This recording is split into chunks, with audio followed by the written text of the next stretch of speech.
you get caught up in the Cosmos Cosmic Adventure. Da-da-down-da-down. Ah, another Productions. Ah, another Repogle. Ah. Ah. It's 1992 again. And it's a one... Wait. That's the same year as Sonic 2, so... Huh. Interesting. I wonder if it was earlier in the year than Sonic 2 was. If I recall, it might have been during the autumn that they released Sonic 2. You know, before the holiday season, so the kids would be like, yeah, give me that Sonic! Because that's when Sonic really entered the stride, was Sonic 2. I shit you not. And it all has to do with his spin dash power. Anyway, no, it's just kind of weird, because now I'm wondering if that meant Sonic 1 was incredibly popular, more than I would have originally thought. I mean, it would have had to in order to have a sequel, but still. To the point where there's already references being made to Sonic before Sonic the Hedgehog 2 ever came out officially. That's something. Also, don't forget about, like, Sonic CD also. So, there could have been that going around, you know. It's the invisible guy. He's in the crystal... some other fucking shit, whatever this is.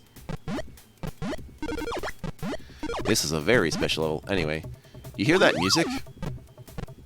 You might recognize how it sounds if you've played other DOS games. Like, it drops with a different beat, but it starts with a similar... with almost the same beat as the intro to Menace. If you ever played that. I've been meaning to do Menace. Menace properly, and I just haven't been able to do it right. It's a hard game. It is actually hard. It's like, it's Apogee's game that uses the Commander Keen 4 engine, incidentally.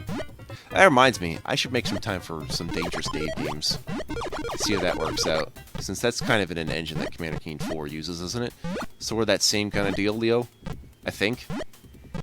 Well, it's got... Like, I wouldn't do the first one, which was just like, you know, kind of arcadey. I don't know how that would go down. But still, I feel like there is a Dangerous Dave in the Game Let's Plays channel future. It's funny learning about the Dangerous Dave game, considering the person who got me into video games, his name was Dave. I mean, there's lots of Daves, so... just assume it's whoever you are, Dave. You know who you are.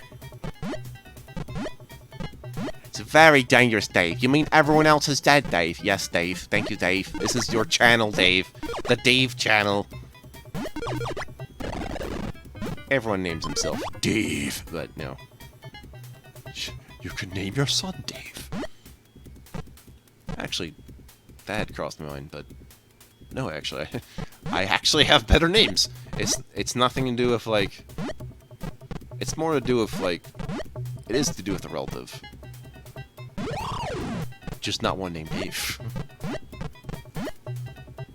That's right. So even though it's, like, from beyond the grave, we could say he's technically a sponsor of what I do. Since he was alive when I was alive for a little bit there. It's just, I guess like most people, especially of those of his from that time, like, this is like before baby boomers. So my grandparents were like, what was it, like the greatest generation? Right?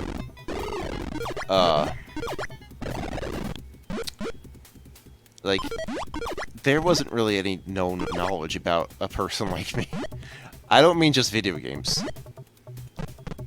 Also, that's kind of why I say, like, the 90s rule until a specific point, because of his passing. Even though the torch carried on for a little bit there. Yeah, it's just, I think people just don't understand how different people can truly be. Like, you wanna talk about, like, how we like to champion diversity as a global society, or what have you? Well, what is the logical conclusion of that, do you think? It is not, like, wearing bright colors and waving flags. I don't mean that. That stuff is interesting, like, to me, aesthetically, even though that's not how it go. Like, I could go to one of those things without really being like, that's me, but no, I just mean like, brains are different. Very, very different. That is the logical conclusion. Someone so far from the norm, even though they're hidden in plain sight. Like, you wouldn't know it. I think you do know it by now, if I didn't ever say it before to you. I say it to friends, I say it to some social mediums. It's almost implied. In fact, someone guessed it. Like, the first time they talked to me, it's like, damn, you're smart. How did you know? The truth is, though, even despite that, I'm also intelligent. Like, I say despite, as if that's, like, a bad thing. I say that as it's not related to intelligence, is what I really mean to say. That anyone's might be different. It's not innate. Oh, yes, because I'm smart, so no, no, no. Nah. This game's great. Did I mention that? It's like another ice level, but it's a different ice level. It's very different from that other ice level we experienced. And the next level will be along similar lines of being like an ice level, but in a cave. So this is an all-ice day. I'm good about it. I like these crystal formations. They're good. This is some good art. Time for a little secret.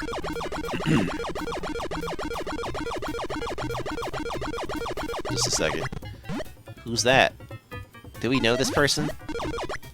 He should be familiar to you on the Game Wolf Plays channel by now. If not, what are you doing here? Wow! Yikes! Who are you? I'm Duke Nukem, green alien dude. Until you rescued me, I was stopped cold by an alien invasion force. Damn. Wow! Can you help rescue my parents? Sorry, kid. I've got to save the galaxy. Damn. But I can give you a something that will help you out. Thanks, Mr. Nukem, and good luck on your mission. Just look for me in my next exciting adventure, Duke Nukem 2. Bye. See ya, and have those spots checked. Wow, gotcha, owned him. He's not gonna recover from that L. Are you a bad enough dude to eat this hamburger? That's the best way to... That is the best possible way to give me a heart container. Thank you so much, game. And it is for someone who bought this game and is like, oh, wow, the sequel to Duke Nukem 1, that other game I bought. This is before his personality is really established. Duke Nukem 3 pretty much established his personality. Duke Nukem Forever kind of flanderized him. It didn't really help that a lot of those references were not of their time. They were dated by time. Yeah, like... You should not make dated references. If you're going to make dated references, make them dated intentionally, like Iron Fury does with Smashing Pumpkins. What the...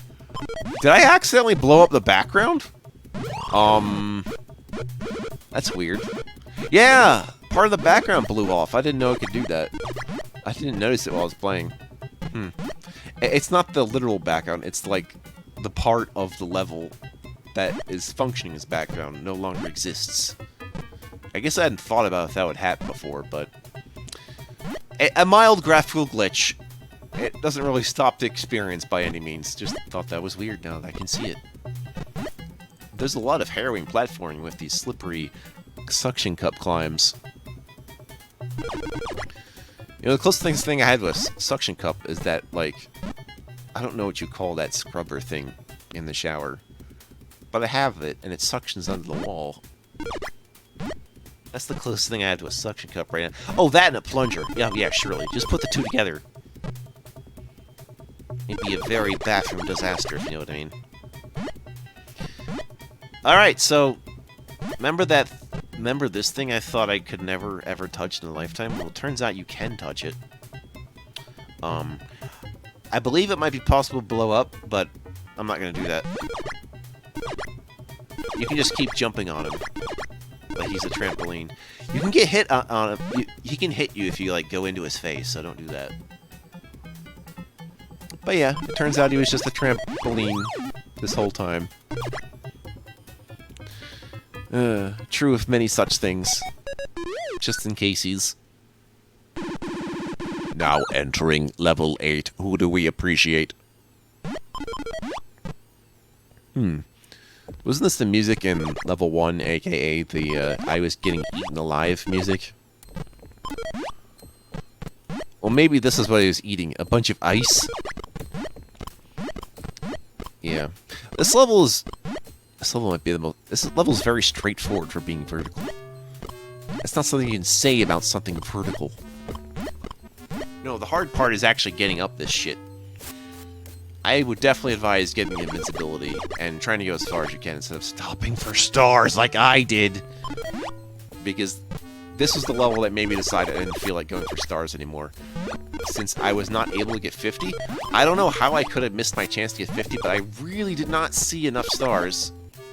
I could count if I wanted to, but again, after this and the last level, I just disregard stars.